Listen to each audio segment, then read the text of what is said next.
my name is Maya and welcome to the episode 49 of my knitting podcast where I share all my thought process and other random stuff about all things fiber related, but mostly knitting. Today is the 8th of April 2025 and I'm coming to you from the French-speaking part of Switzerland where I live with my gecko. Today's program, as usual, I have a ton of stuff to show you. I have 3 finished objects. I have 2 works in progress. And lots of acquisitions because I went to the Swiss Yarn Festival last week and I'm gonna talk about everything that happened there. And I have an update on the climbing competition I went to 2 weeks ago that I talked about, and I know some of you are interested, so we'll talk about that at the end. And that's all for today, which is already a lot. So first, what I'm wearing is my first finished object, and this is the Tonight top by Lily Kate France, except it's a dress! I'm so happy! I'm just so happy with the result. I think the fabric is absolutely gorgeous. And yeah, this is the perfect top to be turned into a dress, in my opinion. But let me get into the details. First, the yarn I used is Woolberry Fiber Company Berry Merino, which is the Superwash 100% Merino fingering weight base. And I used almost 300 grams. However, it almost fell. I have 150 grams left. And the reason is that each skein, I had 4 skeins, were 110 grams. So yeah, I have really a lot of yarn left. Despite using almost 300 grams into this. I think it was 280 something grams. So now I have a lot of leftovers, which is very annoying if you know me, but it's enough for a t-shirt or something like that, so at least it's not an odd amount. But yeah, I have this now, and I knit size 2. Yes, on 3.25mm. I think the pattern recommends 3, but I just wanted a bit more drape, so I did that. And I think I hit gauge. I didn't even check. It fits me, so I don't care. Oh yeah, I didn't buy the pattern. I received it because I test knit design for Lily Kate a few years ago, so I did not buy this one. That's it. So, the modifications I did quite a few. I completely forgot to mention them last time for some reason, but now I have everything noted down so I shouldn't forget anything. So first, I did modify all the increases. You have a kind of a decorative increase detail thing, and I tried it. I didn't like it, so I didn't. I don't remember if it's up here or up here. So I did lifted increases, which are my favorite, and they produce this kind of line, which I prefer. And you're supposed to do another increase either here or here. I think it's here. And I didn't want it to do it either because I wanted them to match, so I changed it to lifted increases, so I just didn't follow the pattern at all regarding what kind of increases to use. And talking about increases, I also added body shaping because I needed a little bit more room for my hips that are wider than my bust. So I did lifted increases again, and I did 4 increases, so 2 under each underarm every 10 rows, which gave me this rather perfect shape. And the funny thing is that after the last episode, I told you I was super happy about the shaping, but I wasn't happy about how much yarn I had left. That was way too much for me, this and the full skein. And then I thought I have a dress that I like the fit of. I mean, I used to like the fit of because now it's too small in the shoulders, of course, like half of my garment. But in my head, this dress had a lot more A-line shaping, like it was coming out a lot more around here in my head. So I was this close from ripping back the whole body of the dress because I figured if I made more increases and more A-line shaping, I would use more yarn and be closer to the fit of this other dress that I loved. But before doing that, I had the idea to actually take out the dress, the store-bought dress, put it flat on my bed and then lay this one on top. and the angle of the shaping was exactly the same. So I'm glad I didn't rip it back. Sometimes I'm a bit too fast to frog stuff, because I'm not afraid enough of frogging stuff, I guess. But yeah, this time I catch myself right before I did a catastrophe or something, and I continued with the same increase rate. The only difference with the other dress was that to begin with it had more ease around the bust, so it had more ease around the hips as well, because it was bigger to begin with. So yeah, that was fun.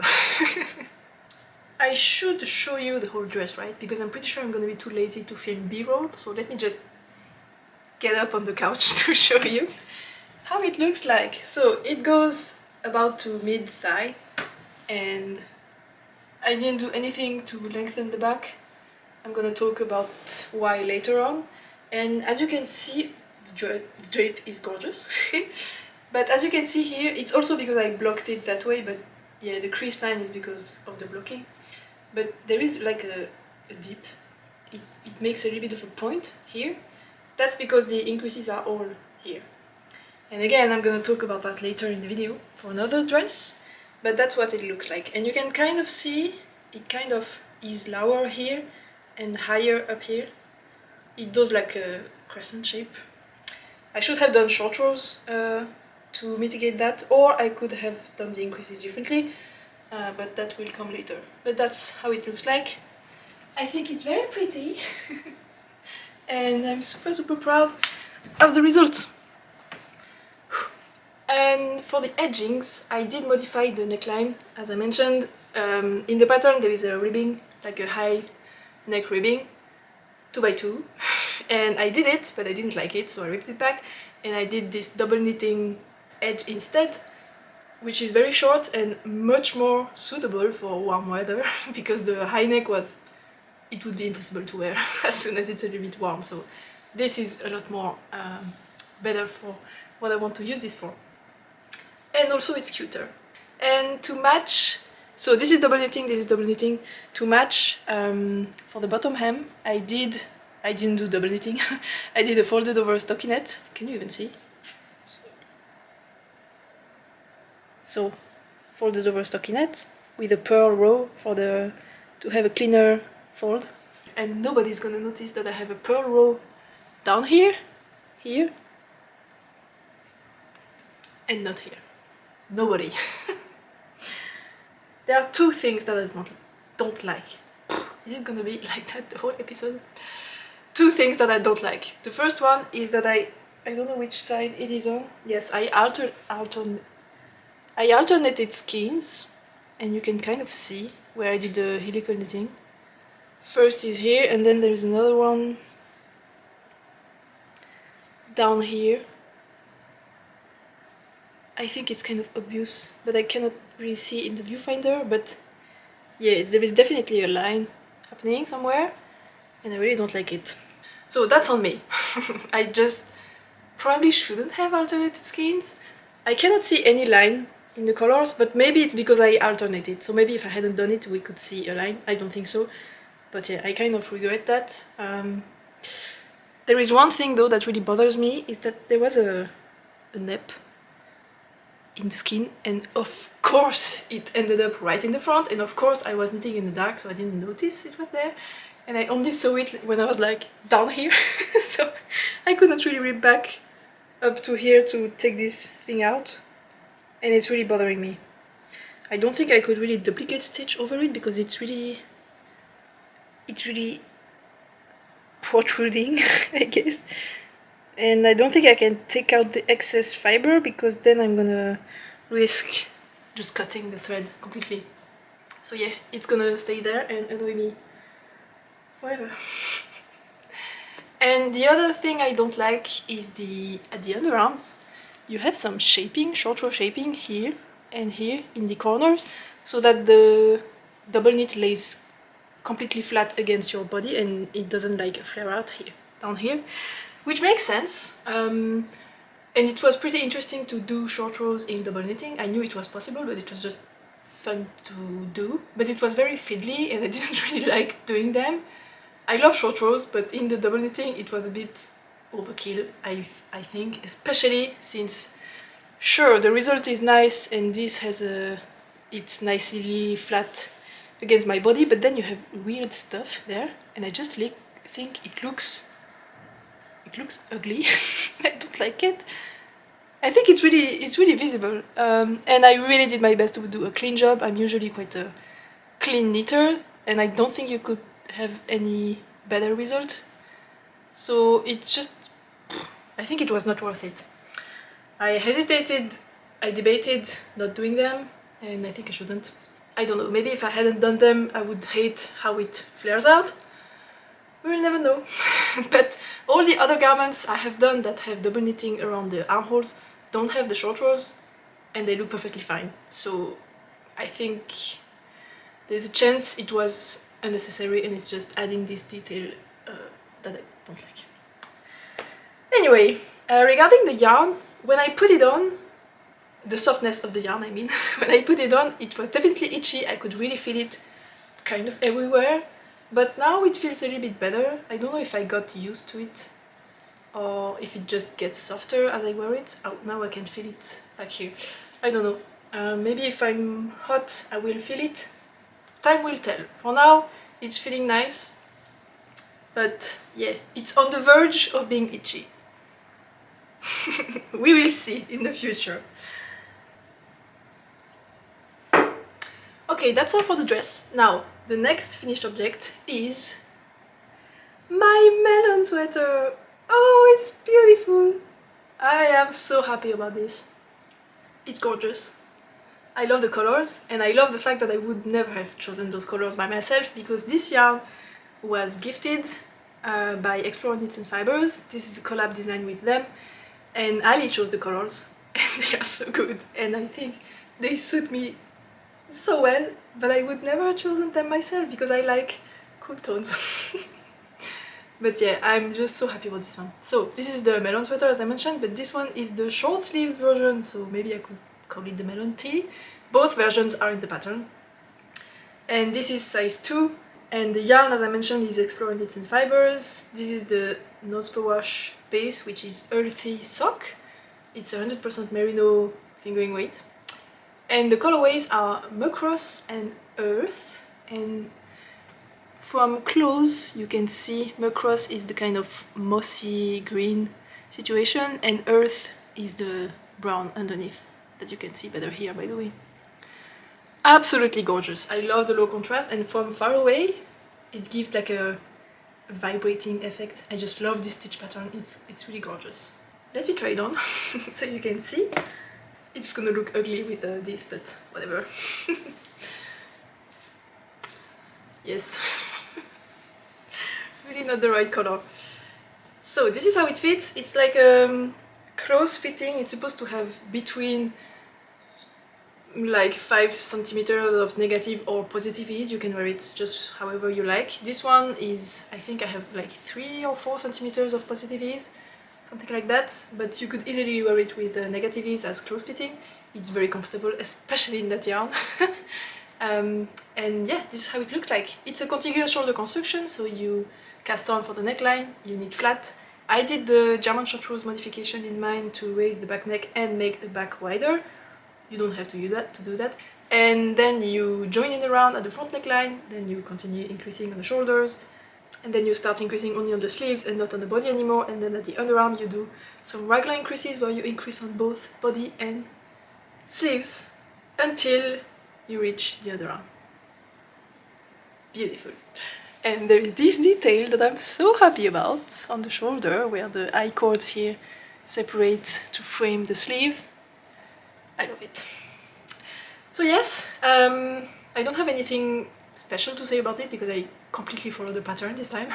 The length is the one suggested in the pattern, so my belly button is here. So it's cropped, but you could actually wear it over a dress. It's a super cute length, I think, but you do you.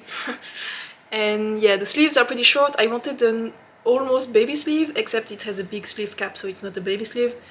But I wanted something very short to go with the cup length, like this.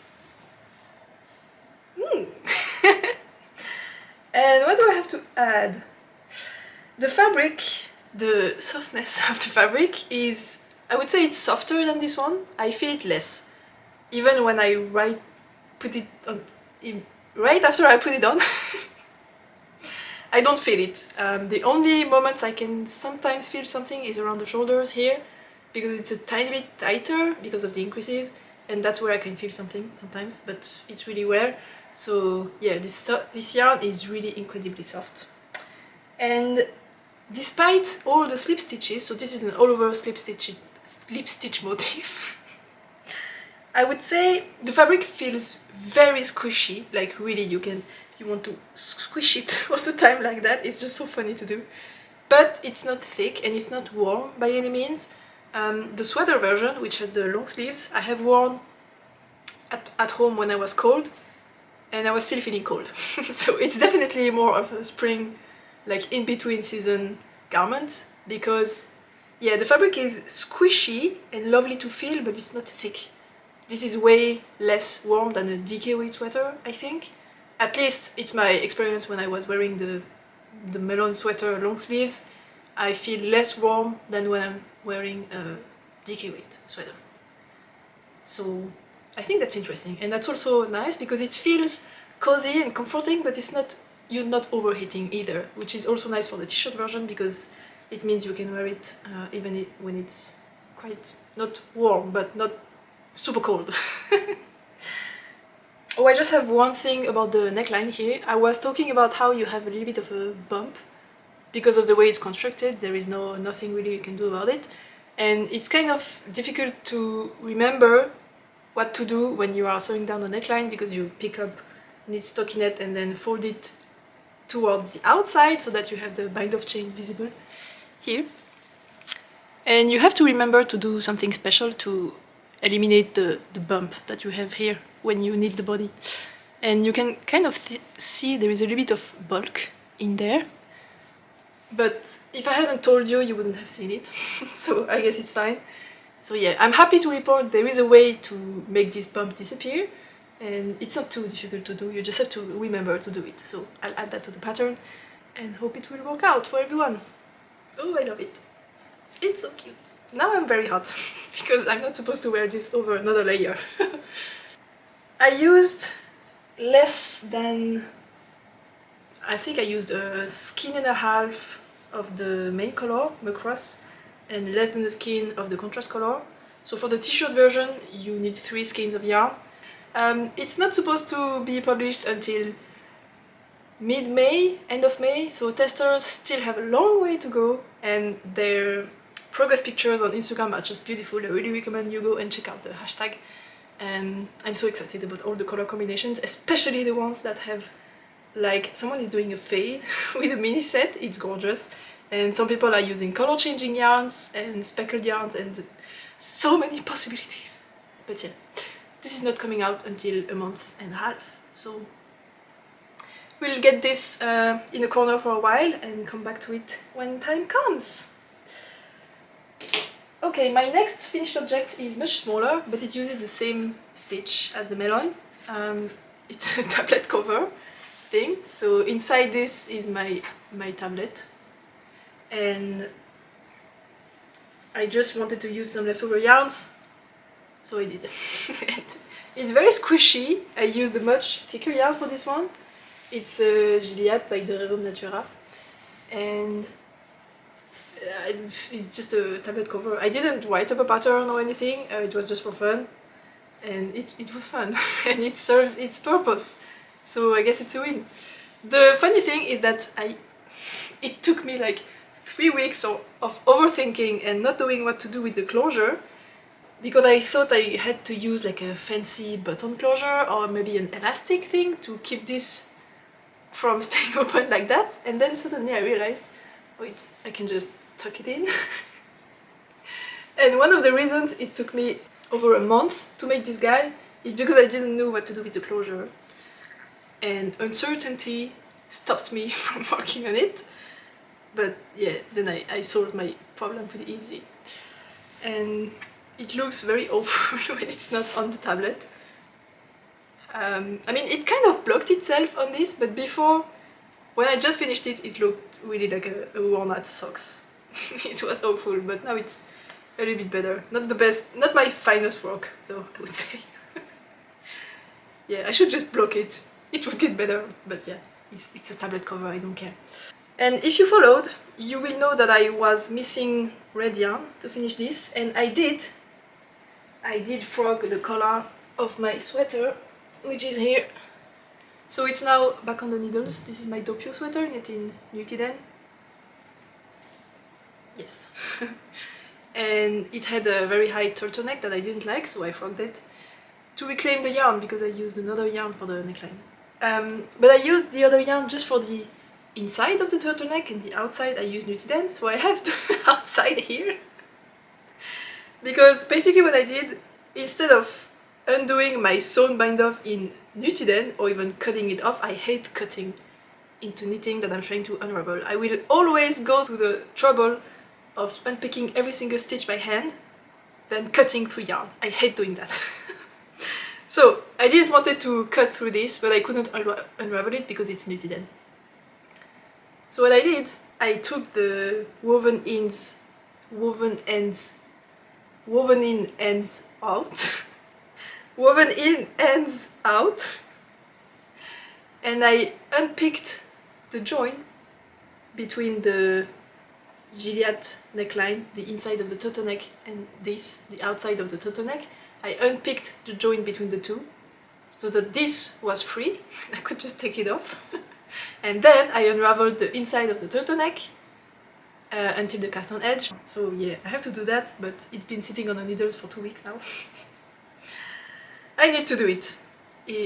I'm gonna be so happy once it's done, and I'm sure it's gonna take no time. Anyway, I have this now. I don't know what to do with. I really don't want to make a headband because undyed is already itchy in my body, so don't get me started on how itchy this feels on my forehead. It's horrible. I don't want to sew a lining on it because I don't like sewing linings on stuff. So what should I do with this guy? It's also a bit too big for a head anyway. I don't know, maybe I should do a plant thing. Maybe I could felt it to do... I have no idea. Maybe I could cut it to make like a bow, but it looks awful here where I picked. So I don't know if you have an idea.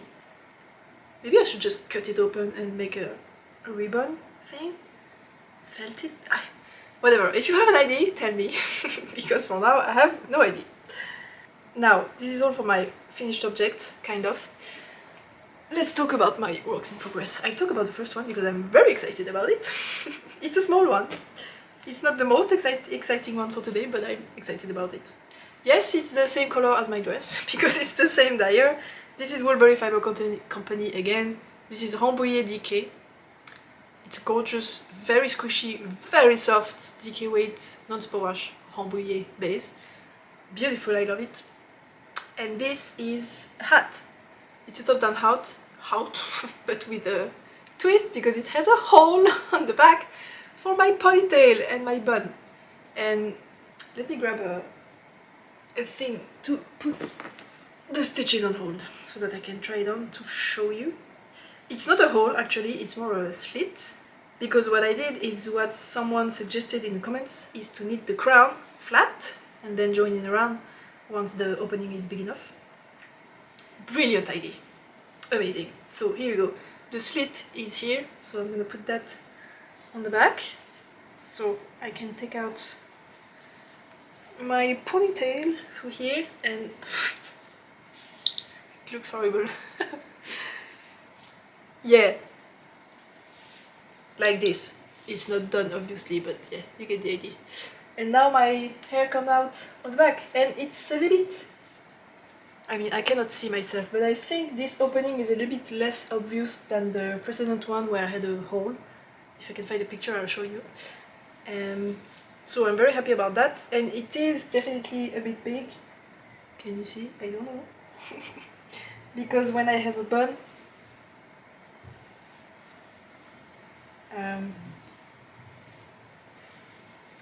I need more room if I want to be able to put this over the the bun, but I can do it. I did it once. I'm not gonna do it again today, but yeah, it works. So my idea is to do a short row at some point and knit so that the reverse stockinette is outside, and then knit a double brim, which is gonna give me 3 layers because I already have a layer here, so that I have a top-down triple brim stockinette hat with an opening for my hair. That's the plan. I think I look ridiculous. And I think I went too far. I have to do the short row more like up here, otherwise the reverse stockinette is probably gonna show when I fold the hat here. So I need to take out some rows and do that, and then it's gonna be done in no time. I have used a little bit more than a third of the skein, which I think is good because I want a very thick, chunky brim, which is gonna be probably this high, and I think that's gonna use a third, and I need to do it twice, so 2/3. I've used a little bit more than a third, so I think I should use everything. I will just stop when I don't have any yarn left, and it should be good. So the construction, as I mentioned, I did cast on I did the same as the muscle bro hat. I cast on with a pinhole cast on thing, a disappearing cast on, whatever you call it, and then I knit I think 4 rows in the round, and then I started knitting flat. So you have the increases that are 4 stitches apart, and I did the opening in the middle. I have 2 stitch I-cords on each side so that I have a nice finish around the slit, and I did the increases right next to the I-cord, and I knit flat until I had enough increases, and then I stopped doing the increases and I just kept knitting flat because the opening was not big enough. I think I did like 4 more rows. Yeah, that's the green marker is when I stopped. Can you even see? Yes, the green marker is when I stopped the increases, and the red marker is when I closed the slit.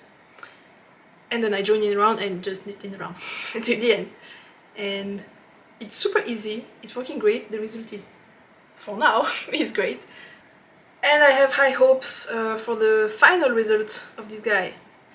You may remember before I had the double headband situation. So yes, I did frog completely this thing and start over so that I would use more yarn and so that I wouldn't have to sew together the 2 headbands things that I just didn't want it to do. And someone asked me if I could write up a pattern.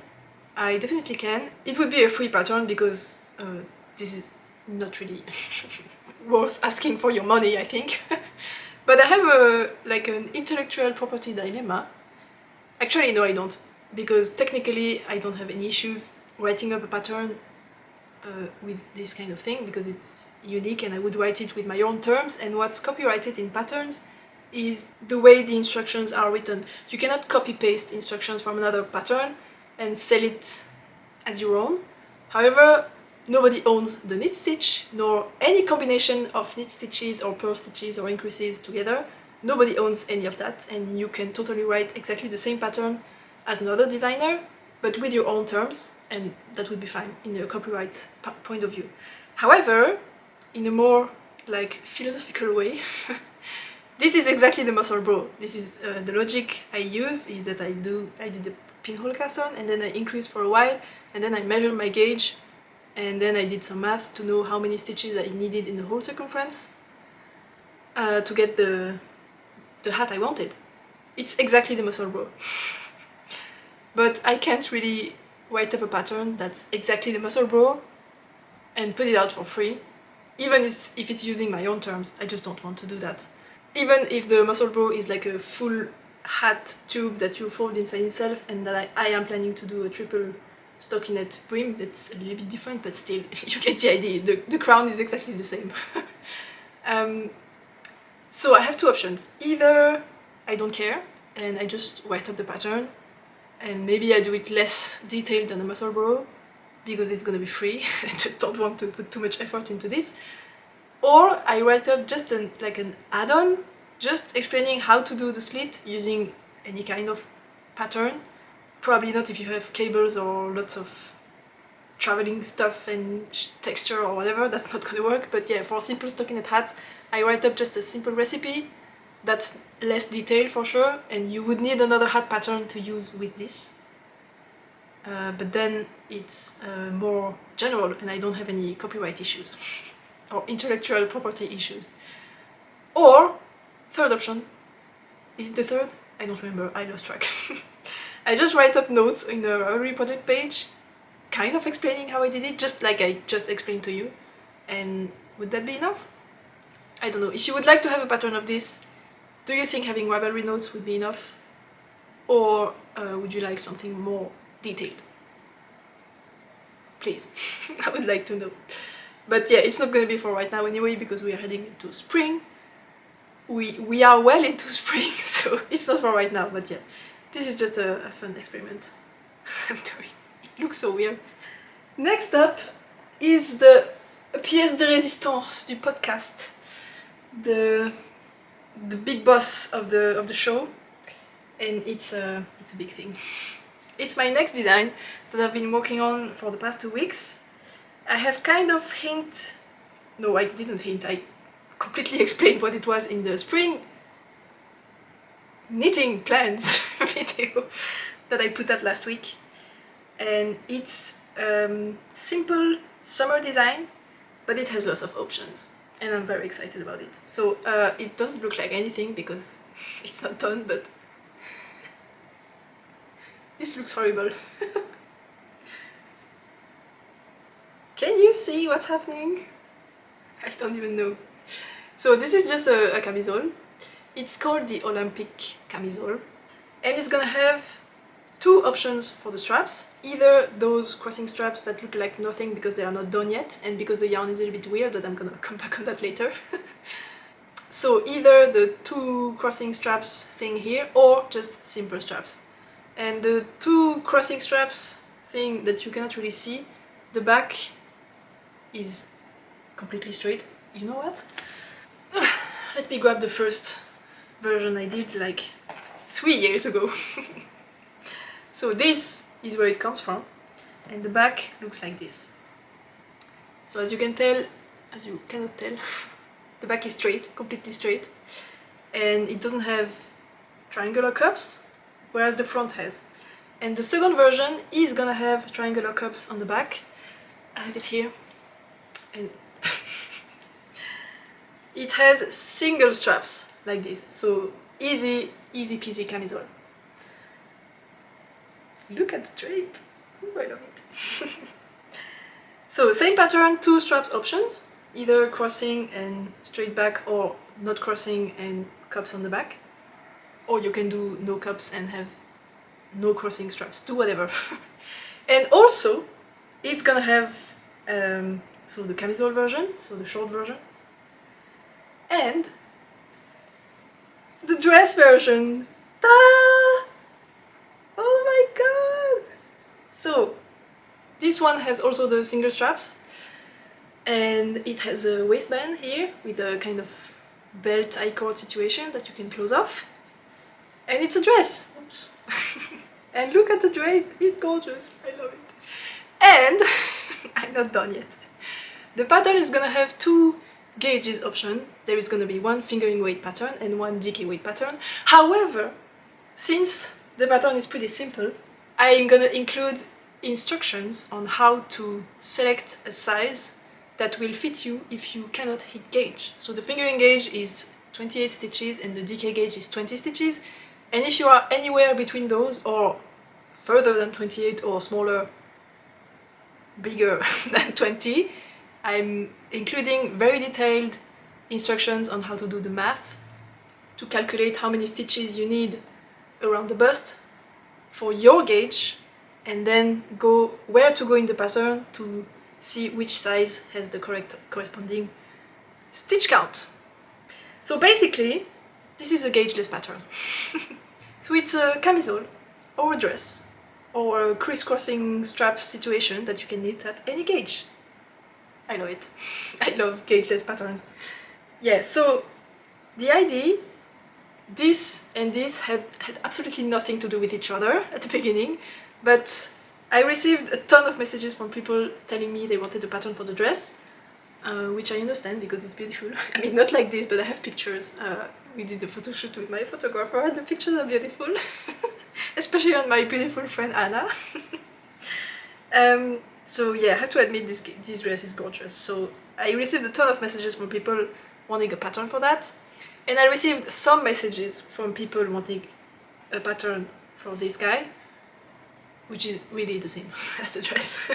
I did this one first, but I didn't like the way the front cups were a little bit too close from each other, so I did a second version for the dress, which used exactly the same construction, but just the increase rates are a little bit different on the cups, so that the straps, oh my god, the straps are a little bit further apart, so they are basically the same.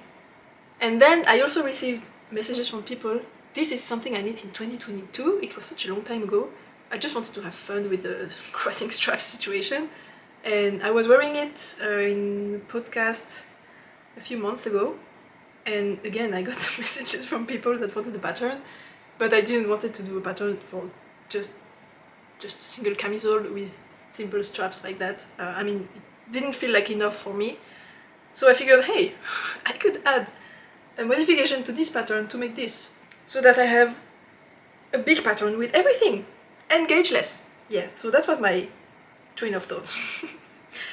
And the name Olympic Cami or Olympic dress is because, well, when I knit the dress I wanted to have kind of a ancient Greek vibe with like those white dresses that you see on the statues or something. You know the vibe. So I had kind of this in mind, and it also kind of works with the crossing straps because some of those dresses things have the crossing straps on the back. I mean, at least in my head they do. And also, the second reason it's named Olympic thing is because I was knitting the dress last summer during the Olympic Games, and I was knitting furiously through the whole thing because I wanted to finish it before the end of summer. So I was basically speed running through the whole thing while watching the Olympics, so it was kind of an Olympic marathon for me. So yeah, it was just the general theme of my life at this time was Olympic stuff. So that's why it's called that way. And now let's talk about my version. So this one is knit using a very special yarn. This is handspun yarn, but not by me. It's I have a hanger. Why do I not use the hanger? It's handspun yarn that I bought at the Swiss Yarn Festival from last year, not from last week, but last year. And I didn't really know what to do with it. I just fell in love with the color and the texture of the skeins. They were very, very drapey. It's a silk and viscose blend, so you cannot really get any drapier than that. It's like water. So I have used one skein for the body until now, and another skein, I had two, for the straps situation. And yeah, it looks a bit weird because it's folding on itself because the yarn has zero integrity at all, so it's supposed to look like this. Yeah, like this. But it does that because it's not on the body. You get the idea. And it was really a matter of trusting the process with this yarn because I didn't gauge swatch. I did this before writing of the pattern, so I just did the cups, I did some increases, and then I measured my gauge, and then I just determined how many stitches I would need in order to fit me, and then how many stitches I needed in the cups, so that I would cast on the same amount as two cups on the back, and then have the correct circumference. But then I did that, and trusting my math, I knit through the whole body while I was going to the Swiss Yarn Festival last week, so I couldn't really try it on the train or anything, so I was just trusting the process. And when I tried it on yesterday, it was like, I could put myself twice into the thing. It was so big, because again, this yarn is so shapeless, it has zero integrity. I can just pull it apart completely, and yeah, it just stretched out like nobody's business. But then I took it off and I laid it flat and I measured the gauge, and it was still correct. And the numbers told me that I had the correct stitch count for my bust. But when I put it on, it was twice too big. So I decided to trust the process again, and I added the I-cords, and now the I-cords are pulling in the fabric to the correct gauge, and it's not stretching out, and when I try it on, it's the correct size. So that was a bit scary, so I don't really recommend using this kind of yarn, especially if you're a beginner, because it's really, really weird. It's a single ply, and I wouldn't say it has a high twist, so it kind of sometimes untwists itself. It's very difficult to knit with, also because the fuzz of the viscose and the silk catches on everything, including dead skin, and I have a lot of dead skin. My hands are basically sandpaper because I climb a lot and rocks are hard, and yeah, my skin is in a very bad shape.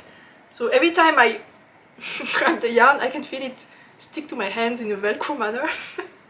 It doesn't feel super nice, and it's very splitty, but the fibers are so strong I cannot break this with my hands. It's impossible, absolutely impossible.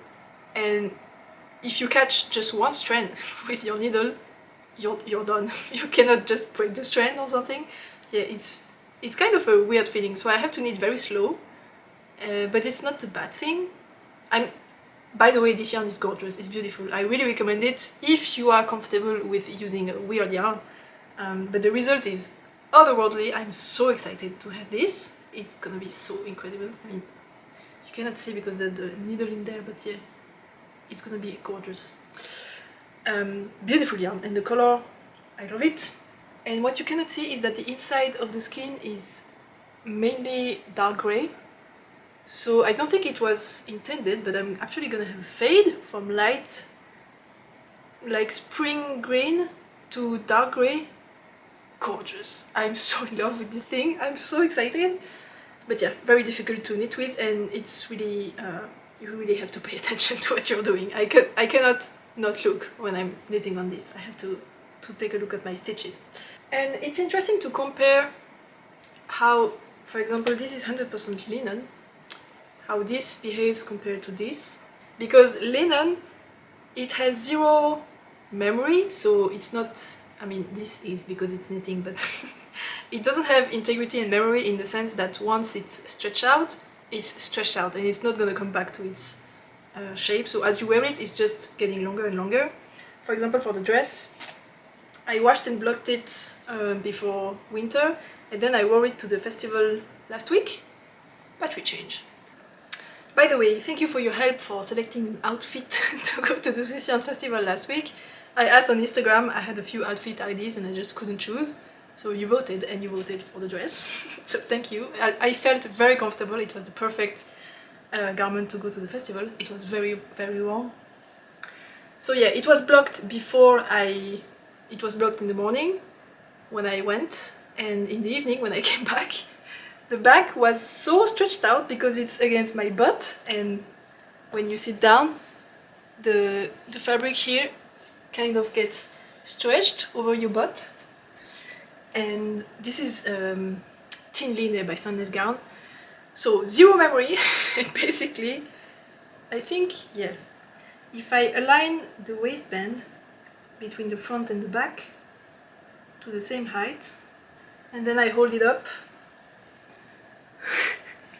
you can see that the back is quite a bit longer than the front, and that's because it got elongated by my butt as I was sitting down, and that's just the nature of those kind of fabrics. But it has body to it. I mean, the fabric is there, and I mean, if I pull on it, it responds to external forces. It's a nice fabric. It feels really not sturdy, but it has integrity in the sense that, yeah, the fabric is I don't know how to describe it. The fabric is there. It's there. This one is not there. This is like flowing water in the most beautiful way. But yeah, as I mentioned, when I was laying it flat on the surface, it was laying like this, but as soon as I was wearing it over me, it was stretching out to twice my size, as I mentioned, and that's huge. And that's just because the fibers are so silky smooth. They absolutely do not grip against each other, they just flow like water. And yeah, that's also why I'm super excited to have this finished, to see how it hangs on the body. It's gonna be gorgeous. But yeah, just something to know. Viscose and silk blends are not for the faint of heart, I guess. So yeah, that's my work in progress. And yeah, I've been working on the pattern for 2 weeks, so I sent it to my editor and it's with her now. I should get it back at the end of the week. I'm not expecting a ton of changes, but we never know. Cross your fingers.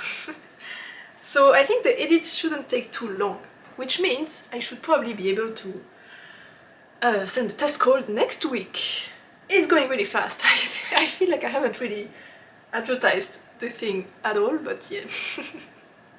I'm gonna finish this pretty soon, now that I just have the body left to do. I had to do the straps twice, of course, because, fun fact, when I did them here, I didn't even realize, but they are done in one go. So you start at the middle of the back, you do a ton of stuff, and then you graft at the middle of the back again. And you have done all the front v-neck, the armholes, and the 4 straps all in one go. Very happy about that. However, I did mess up the order of operations and they are crossing. You cannot see, but I'm gonna show you a picture. When I wear it from the back, you can see it's crossing, and from the front it's not. So it just means that in the order where I did the whole thing, at some point I crossed something because I didn't do it in the correct order.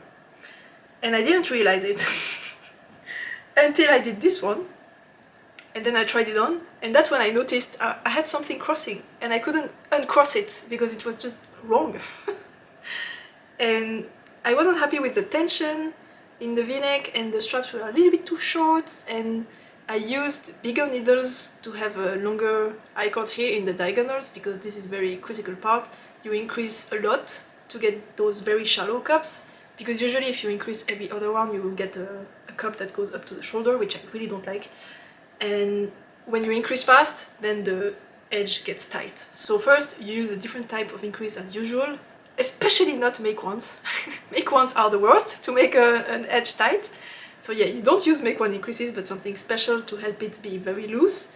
And then when you work the I-cord, my first idea was to use the bigger needles just here, but then you had a big chunky I-cord and it looked awful. So I read back the whole thing and I started over, solving all those small issues I had. I changed the order in which you do the pickup and the thing, so that it wasn't crossing anymore, and now it's looking great. One of the things I did to make this a nice knitting experience is that the I-cords, you know, it's not that you pick up all the stitches at the beginning and then you work the I-cords. You pick up and apply the I-cord as you go. That way, if you notice your tension is not good, you just have a little bit of I-cord to unravel, and then you can start over using another needle, or just picking up more or less stitches to correct your tension, and you don't have to undo everything. And there are a few different ways you can do applied I-cords as you go, and there are more complicated ways that yield better results for sure, but they are more complicated, so I just choose the easiest one.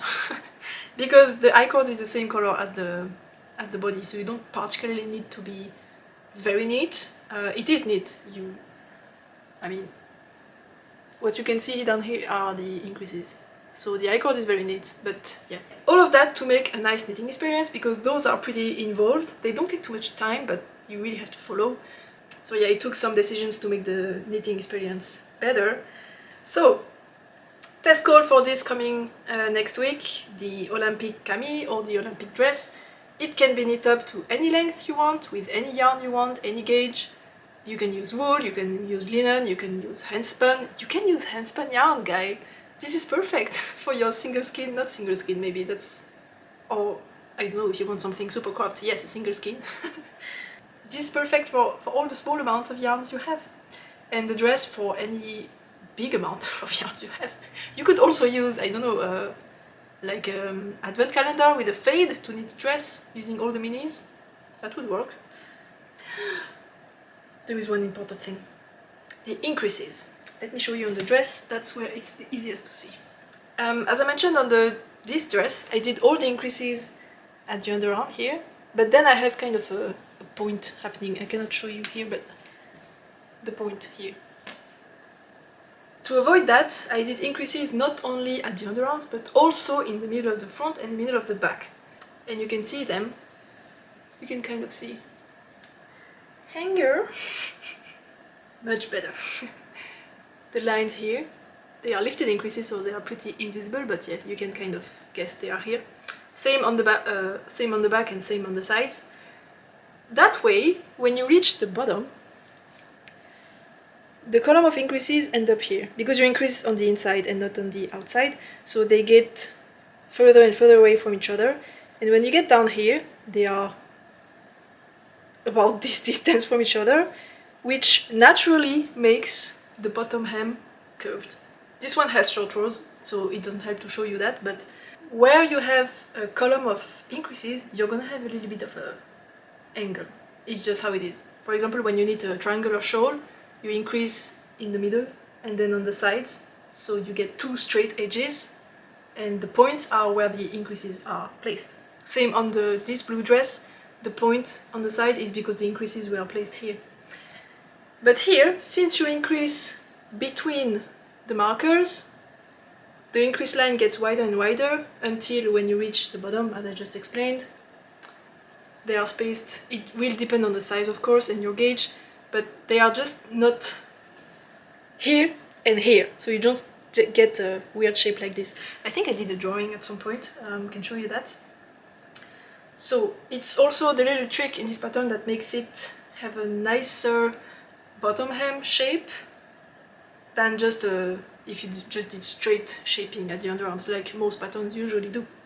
So yeah, that's another nice detail about this one that I hope you like. Yes? So, test call coming, stay tuned, all of that. No! Yes. I have one more thing to add about this, but I'm gonna talk about that in the next section, which is acquisitions, and I'm gonna show you the yarn I have because I want to make more versions, because all my versions, those two are fingering weight. I don't have any DK weight, and this one is off gauge, so I need a DK weight version, but I'm gonna show you the yarn. I went at the Swiss Yarn Festival last week and I bought a lot of yarn. Not all of this is from the festival, I did get some things in the mail, but yeah, this is the deal. And so the yarn I bought for the Olympic camisole, it was a coup de cœur, I would say. I saw a sample knit in this yarn and I was like, I need it.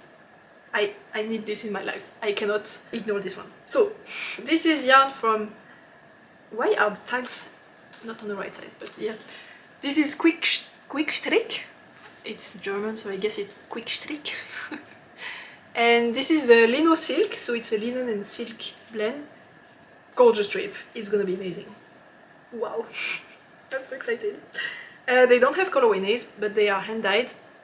There were a lot of beautiful colors. I really struggled to choose. So I ended up going with this because one skein wasn't enough. I'm gonna hold the yarn double to make a DK gauge because this is a 300 meters, so it's like a fingering weight gauge. The sample was knit up at a very, very, very loose gauge, which was probably DK, but it was completely see-through, and I cannot wear something see-through. I mean, I can, but that would be inappropriate. So I'm gonna hold it double to hit the DK gauge.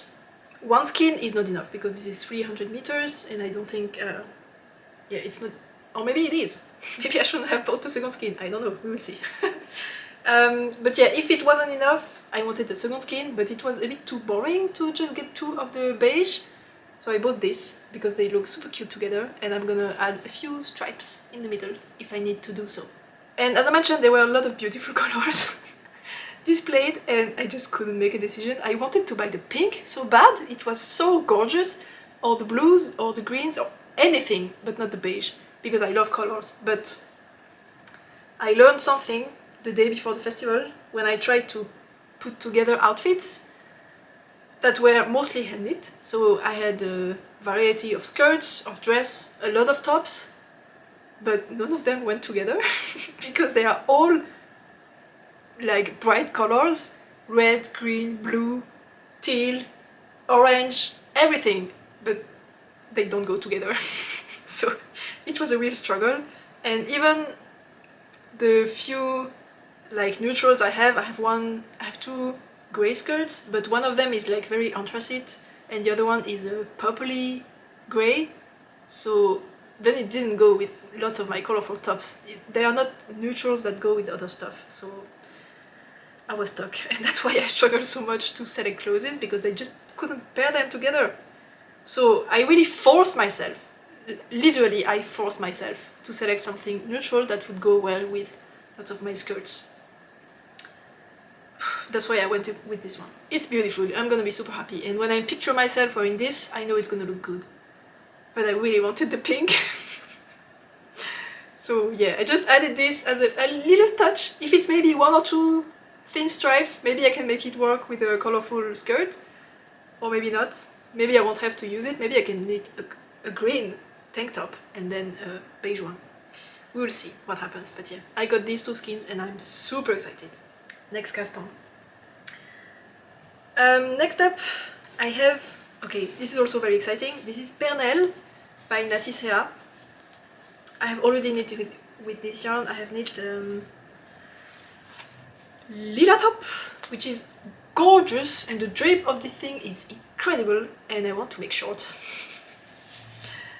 Shorts with this fabric is gonna be amazing. By the way, if you want more details about my plans, you can watch the spring knitting plans video I mentioned, because I tell everything about why and what pattern with what yarn for what purpose, where the idea comes from. Everything is in this video. I'm not going to repeat myself. This is to make shorts. The drape is going to be beautiful, and again, I really wanted to buy the red or the Bordeaux color, but that's not gonna go with half of my hand knit tops, and I want to be able to pair them together. So I forced myself to get a neutral. And actually the person behind the booth is Pauline, which also lives in the same town as me. She's a designer. Her name on Instagram is Pauline, and by the way, she has beautiful design in the last Making Stories magazine. Gorgeous, so unique, so creative, it's beautiful, and it's knit using this yarn, so yeah, check it out if you don't know her. She's really cool. So yeah, she was behind the booth, and I asked her, I need to find something that's neutral, that can go with my colorful top, so what would you suggest? And she suggested this one, or the white, but a white short, that's a little bit risky. So I ended up going with this one, but I really, again, I had to force myself. I really wanted the red, or another color, or even the green, but I have to be real. But now this and this are gonna be awesome together. And then this and this, awesome. This and this, beautiful. That was the right call. Thank you, Pauline, for your help. Next, I bought this. I want to make a t-shirt, but I have 4 of them. This is yarn by Save the Yarn. It's a brand that saves yarns. It's like I think it's called Knitting from Italy, where basically they buy ends, end of stocks. I don't know how you call it. I don't remember the name, but basically when clothing brands, any clothing brands makes clothes, they make yarn on cones and they use the cones on knitting machines, but then they have cones that are left when the collection is done. Some people, like people from Save the Yarn, which is a Swiss company, buy the leftovers from those companies. Oh my god, there is a name for that.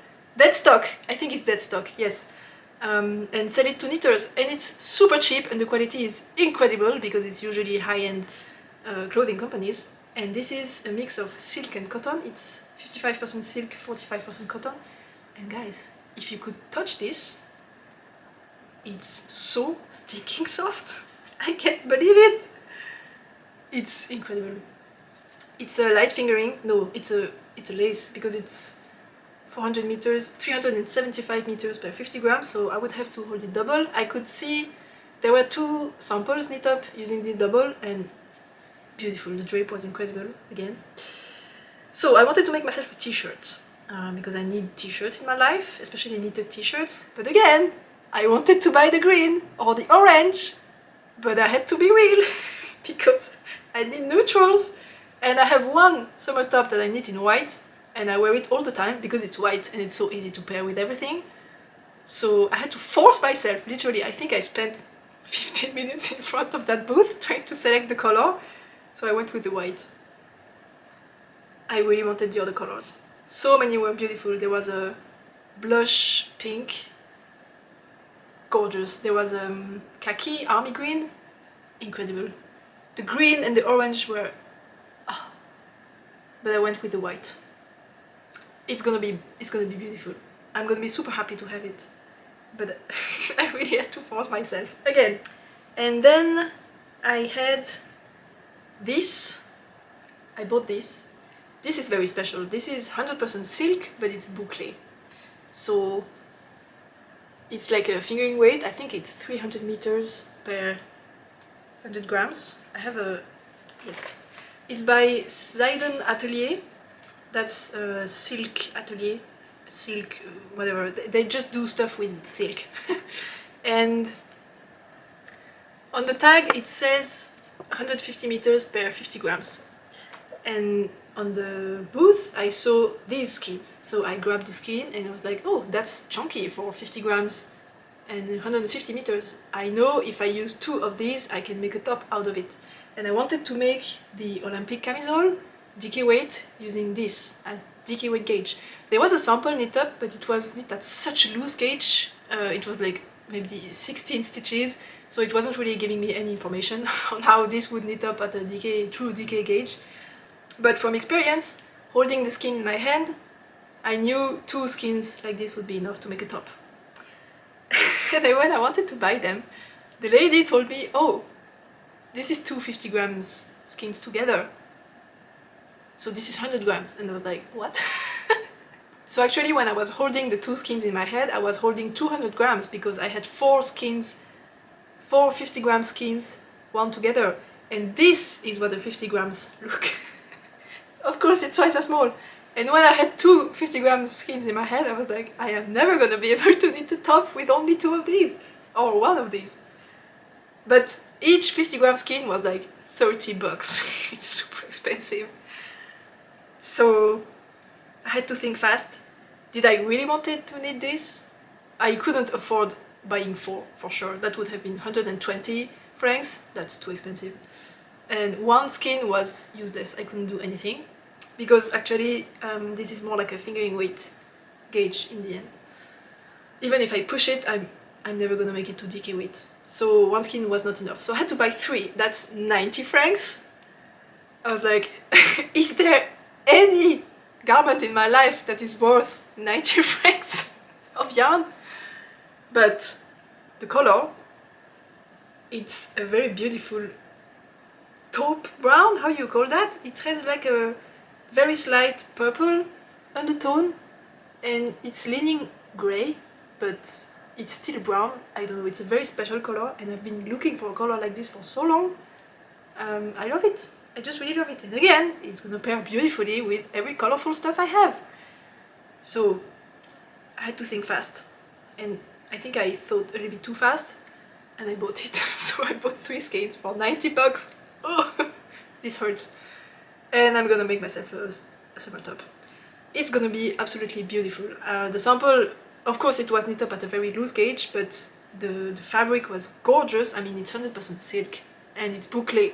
So it's gonna have the texture and the drape. It's gonna be very unique, so I kept it. I hope I'm not gonna regret that, but yeah, that was the most expensive purchase ever. And my plan, this is not in the spring knitting plans because this is gonna be for an open front vest, but I'm gonna make that during the summer, so it's for later. But the color is beautiful. I don't like browns, but this brown is the type of brown I like. It's a subtle brown. It's not brown, it's, I don't know. Is it what's called taupe? No, taupe is beige. Whatever. Gorgeous. Okay, now, before I head to the last one, I mean, kind of, I'm gonna talk about something different. I also bought at the festival, which is fiber! It's so soft. I've been wanting to start spinning since years, but I've been holding off because I have enough yarn in my life, I have enough hobbies and I don't have enough time, so I just didn't want to add something else to the plate. But I've been wanting hardcore to spin, like really, and I watch all the spinning videos, I bought the spinning books, I read about spinning, I dream spinning, I think spinning all the time. I really want to try it. If you follow my summer knitting vlogs from last year, I was already talking about it, and yeah, I'm completely obsessed. I really want to make it. And I figured I still haven't asked for any gift from my parents for my 30th birthday, which happened last September, and I've been thinking for 2 years to ask them for a spinning wheel for my birthday, but I haven't done it because I'm not sure, because again, I don't want to add more to my plate. Do I really have the time to pick up another hobby? But I finally caved, because one thing I told myself when I started my first design, which was the skitter skirt last summer, I told myself when the pattern comes out, to reward myself, I'm gonna get a spinning wheel and start spinning. I don't want to do the drop spindle thing. I'm not interested at all in that. I want a wheel. Not like a wood wheel, but an electric wheel, because I don't have the room for a big old wheel. Anyway, so I told myself when the pattern comes out, I'm gonna get myself a wheel. And then I didn't. So I told myself, oh, when the second pattern comes out, I'm gonna get myself a wheel. And I didn't. Yeah, I kept on telling myself when this or that happens, I'm gonna get myself a wheel to reward me, and I never did. So in the end, I decided that's enough. I deserve to start this thing that has been obsessing me for so long. Like literally, it's not... There was a lot of heavy thinking that went into it, so yeah. But one of the conditions I put myself is that I don't want my fiber stash to get out of control in any way. I want to have fiber for the next project I'm gonna spin, and then I finish it, and once it's done, and best case scenario, knit up into a project, I get fiber for the next project. Nothing more. And I almost already went past this rule at the beginning, right at the beginning, because I was at Sidispinnt booth, which is Ashita. I don't know how you're supposed to say it. Ashita, I don't know. Super lovely lady. I used one of her yarns for the skitter skirt, by the way, that I just mentioned, and it's the silk version, gorgeous. And yeah, so she knows, we know each other since then, and we chatted a little bit at her booth. She's so nice, and she's also one of the organizers of the festival, so she's a pretty important person, and she's so cute and so nice. Anyway, I've been thinking about her particular fibers since last year when I saw it at the festival. I touched some Corriedale fiber and I was obsessed. Again, I couldn't take it out of my mind. I really wanted to spin the Corriedale fibers she had in her booth, but I didn't buy it last year. So this year, I was in front of it and I was like, I'm gonna get it. I need it.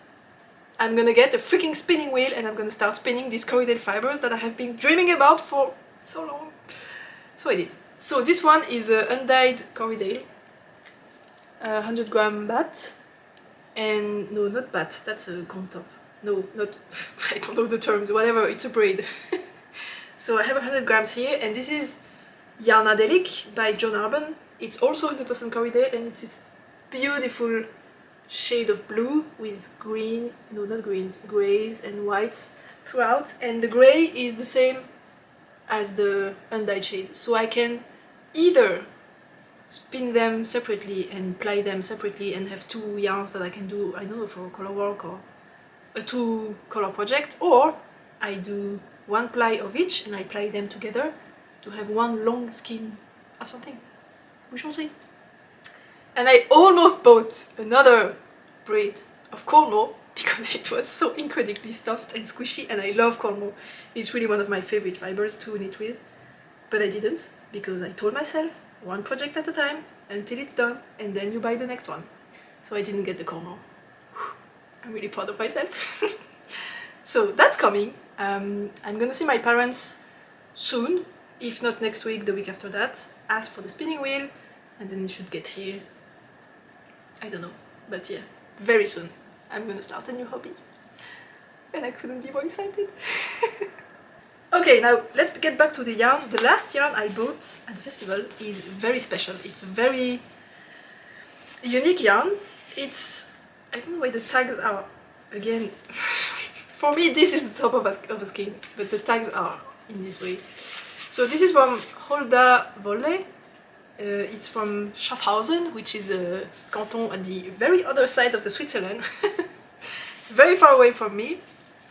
And this base is Pleiad sock, which is premium vegan yarn, and it's 40% tencel, 20% elastan, 40% cotton. So this is wool-free sock yarn, and it has elastan in it, so it's gonna have the elasticity and the memory that you want from a wool yarn, but it's not gonna have the wool. And if you follow, I don't like having wool in my garments in the summer because it's itchy, like this one is, and it's also too warm for the climate I live in, and I just don't want wool in my summer garments. Or in my feet, because wool on my feet feels very moist, and sticky and cold, and I just don't like it. So I bought this not to make socks, but to make a top. It's a design, it's gonna be amazing. It has a beautiful hand-dyed shade. It goes from purple to blue. It's very subtle, it's really gorgeous. I love, love, love this color. And the lady at the booth was so nice. We chatted for a while and she was just so cute. I just wanted to be friends with her. So yeah, I'm super happy to support her. And there also is some yellows speckled throughout. Can you even see that? Gorgeous. And it's gonna be like, as I said, for a summer top that's gonna have negative ease, and the elastan is gonna come handy with that, but it's still cotton and tencel, so it's gonna be very breathable. Oh, it's gonna be perfect for summer. I'm so excited. And I have high hopes this is gonna be next to skin soft, because it's not gonna have any wool content, so it's not gonna be itchy. This is perfect.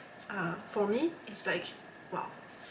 And it was 24 francs a skein, which is a lot cheaper than the usual hand-dyed yarns that are like 31, 32 bucks a skein, so very great. And local. I mean local. Other side of the Switzerland, but local. And let's keep this one in mind, because next, the yarns I'm gonna show you I didn't buy at the Swiss Yarn Festival. However, I did talk about this thing where my feet get cold and sweaty with wool on them, and I wanted to try wool-free sock yarns, and I had heard of the brand, somebody suggested the brand Haiku Kobashi, so it's cotton, bamboo, silk, but it's only available in the US. So I told myself one day if I go to the US, or if I order a big thing from the US and that the Haiku is there in the same shop, I can get some, but not for right now, which was a shame because I really wanted to try wool-free sock yarns on my sweaty feet. And then a nice viewer commented, hi Monica, that she studies in Switzerland and she lives in the US, so a few times a year she goes back to the US and then comes back to Switzerland, and she suggested she could get some yarn Haiku Kobashi for me and then bring it back to Switzerland and we could meet at the festival so that she could give it to me. So nice of her. So she did buy the yarn, but then she couldn't show up at the festival because she's doing university studies, and as everyone that did uni studies know, the schedules are usually pretty chaotic. You cannot really schedule stuff in advance because it's probably gonna get cancelled. Anyway, she couldn't show up on the Friday, which is the day I went to the festival, so she ended up sending them to me via Swiss Post, which is already a lot less than having to order them from the US. So I have the yarn. This is Haiku Kobashi, so it's, as I mentioned, 55% cotton, 16% bamboo, 21% elastic nylon, so same as this, I mean elastat, and 8% silk. Gorgeously elastic, amazing, perfect for what I want, which is wool-free sock yarn. I don't really know what color to choose. They only had very basic primary colors, which is not what I like, but that's the only thing they had, and it's gonna be on my feet. So I'm gonna need red socks with black toe and heel, I don't know, whatever. I'm just gonna need socks with this and see if finally with the wool-free sock yarn I can get socks that actually warm my feet instead of making them cold and sweaty. And Monica, bless her, she's just so cute. She also included another skein of another type of wool-free sock yarn. This one is called Bamboo Pop Sock by Universal Yarn. I bet it's a pretty well-known brand in the US, but I had never heard of them. And it's the same idea, so 55% cotton, no, bamboo, 37 cotton and 8% PBT. I'm guessing it's something elastic and plastic, I don't know. But this is so soft. I mean, you're obviously not gonna see it, but it's incredibly soft. I cannot believe it. It's way softer than the Kovasi. This looks very cheap and bad quality next to this one for some reason. This is incredible, and it's also a lot softer than this one. I would say this one feels softer than the Kovasi. I don't know, maybe it's the same. But this is wow! And it also looks a little bit more elastic, even though it has less of the elastan nylon. But this one feels very springy, and the other two a little bit less. So this almost feels wasteful to put on my feet. It's so soft, and I like the color actually. It's not a primary color. I basically don't like yellow, blue, green that are just basic colors, but this is kind of an in-between. It's like a purpley leaning a little bit, it's a little bit reddish but also blue at the same time. I don't know, I like it. It's my vibe. And let me backtrack to the Olympic Cami. As I mentioned, I'm gonna have a version in DK weight, but they all have positive ease and they all have the A-line shaping that I wanted for the pattern. But I've been thinking, what if I do a tight version with negative shaping, like decreases instead of increases, and I do the crisscross top, the crisscross straps version for the back, and I make it into like a sporty bralette. Wouldn't that be awesome? But then the yarn I would need to use is something with a lot of memory and bounce, which is usually wool, which I don't want for a sporty summer bralette, of course. And then this fell into my hands, like from the sky. I had no idea this was coming. And it's super soft. And it's gonna be perfect if I want an Olympic bralette thing. I think that's what I'm gonna do. I'm so excited to try, and I love it. So this is also coming in the very near future. I think I'm more excited about this one than the DK version. So we'll see which one gets cast on first. But yeah, this is the plan.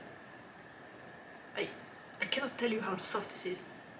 Anyway, that's my haul from the Swiss Yarn Festival. That's a lot of yarn.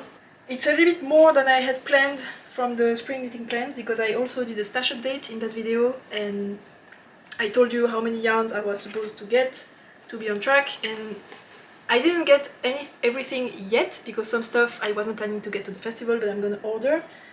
But yeah, I went a little bit overboard, but it's okay. I'm super excited about everything, and I will try my best this time to knit all of this before next year's edition, because I still have some yarn left from last year's Swiss Yarn Festival. Not a ton. I think I have two these quantities, and they are both in my spring plans, so they should both get done. I don't know. We shall see. But yeah, that's my future plans coming. And speaking of plans, no, not really plans, but speaking of patterns, I wasn't really speaking of patterns, whatever. I'm trying to do a transition, but it's not working. Hi, editing Maya. I'm gonna interrupt this failed transition because I forgot to tell you something. I forgot to talk to you about the people I met at the festival. So I already mentioned Azita.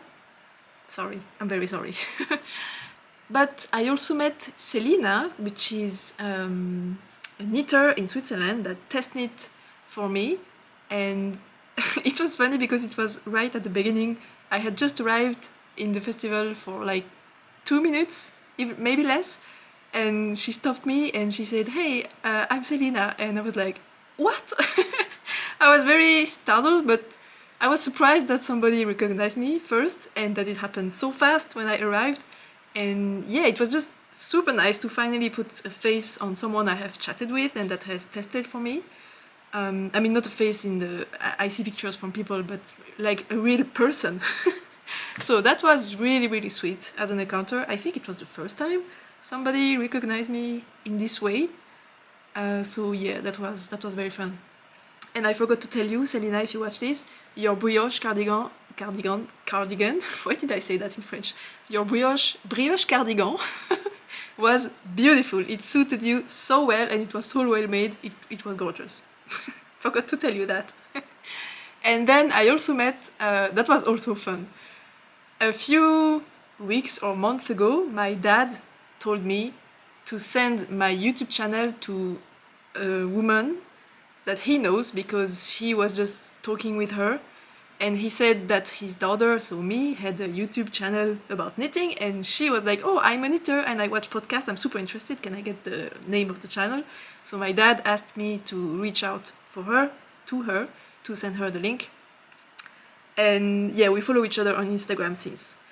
And I was just walking around in the festival, minding my own business, and suddenly a woman stopped me, and she just looked at me like that, and I was like, did she stop me because she want to say something about my outfit, or does she know me? Should I say hi or bonjour? Or I was just kind of panicking, and then she said, I know your dad.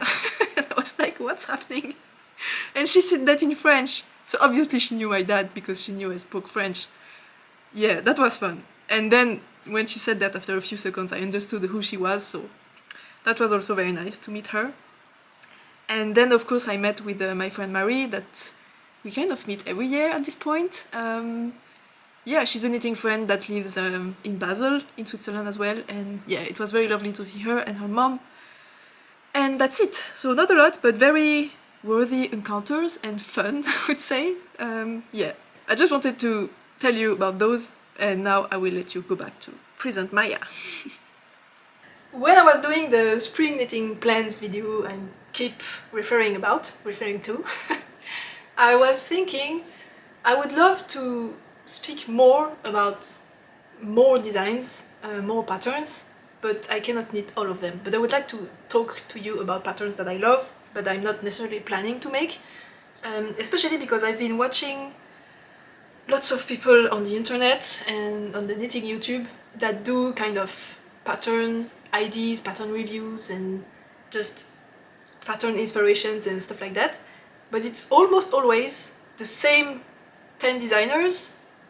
They do a beautiful job and I don't have any problem against that, but I know all of the patterns already. It's the 10th time someone recommends this particular pattern in a pattern review, and I'm kind of tired of seeing it all the time, and most of the time it's not even size inclusive, and I'm just over it. I want to see something different.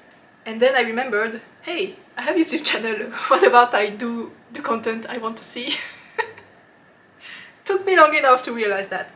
So I think next week I'm gonna make a video of all the spring patterns I would like to make, but I didn't include in my plans because I don't have enough time. But I would like to also include some of your ideas, so if you have a pattern suggestion of a smaller designer, I'm not interested in Andrea Marie or My Favorite Things Knitwear, we know all of them already, okay? Smaller designers, and size inclusive, of course, and spring patterns. I'm gonna do one of these probably for each season, so keep your big sweater ideas for the fall and the winter, but if you have a spring pattern idea, or summer pattern really, it's not really defined category, drop it below. I would like to know, I would like to get inspired as well, and I'm gonna do this pattern roundup thing next week. I'm super excited. I have lots of exciting stuff to talk about, and yeah, I'm also excited to finally have the kind of content I want out there, and I do think if it's something I would like to see and you like my content, it's also something you would be excited to see as well. So it's gonna be great for everyone. So I hope you're excited about that as well. And that's all for the knitting. Do we have enough time for the climbing? This video is so long. I'm sorry.